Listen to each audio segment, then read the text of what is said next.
mko mahali hapa. Wanaume, kina baba. Tupo baba. Kina baba mpo? Tupo. Kama ni baba sema sema tena Sasa nataka niwachane kidogo. Tuchane. Kina mama niwachane, siwachane? Niwachane tu Kina baba ambao mnapenda wanawake, baba malaya, badilika. Wewe ndo lango la shetani kuingia kwenye ndoa yako. Nyumba haiendelei, hakuna baraka nyumbani. Baba malaya, badilika. Baba kahaba, badilika. Kina baba wengi hutumika kuharibu maisha ya wanaume, ya wanawake. Kina baba wengi hutumika kama lango la kuharibu. Unakuta baba anapambana atafute pesa, lakini pesa hazionekani. Mama anapambana, pesa hazionekani. Kumbe baba sio mwaminifu. Roho Mtakatifu, maandiko nasema ni mtakatifu. Huwa haingii penye machafuko.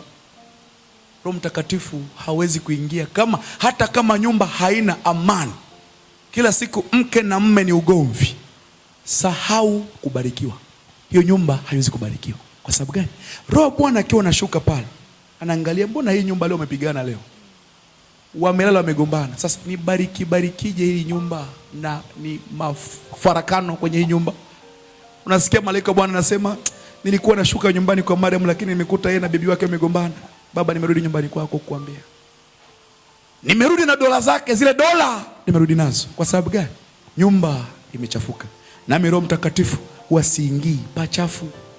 Kina baba, sana sana kina baba, wanaume wengi ni malaya. Badilikeni. Amina baba. Wanaume wengi wana tabia chafu. Lazima mbadilike. Amen. Ulipogundua ya kwamba huwezi kuishi na mwanamke mmoja, ungekuwa Muislamu, silimu. Kama huwezi, silimu. Sisi wa Kristo ni mke mmoja, ndio Ukristo. Ndio maana kila siku nasema oa mwanamke ambaye ni type yako, ili kwamba usitamani nje ya ndoa yako. Angalia vizuri, hii ndio type yangu. Unapenda pisi aina gani?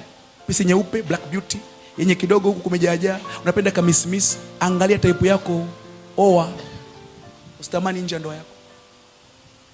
Ndio maana kabla sijaoa nilizoom kwanza, nikaangalia kwa Wasukuma, kwa Hehe, kwa Wachaga, nitafute pisi gani, nikapata pisi yangu, nimeridhika nayo.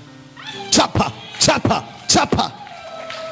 Nawe pia, ili kwamba usitamani nje ya ndoa yako, angalia type yangu. Usiwe chanzo cha kuharibu nyumba yako. Usiwe chanzo cha kuzuia baraka za nyumba yako.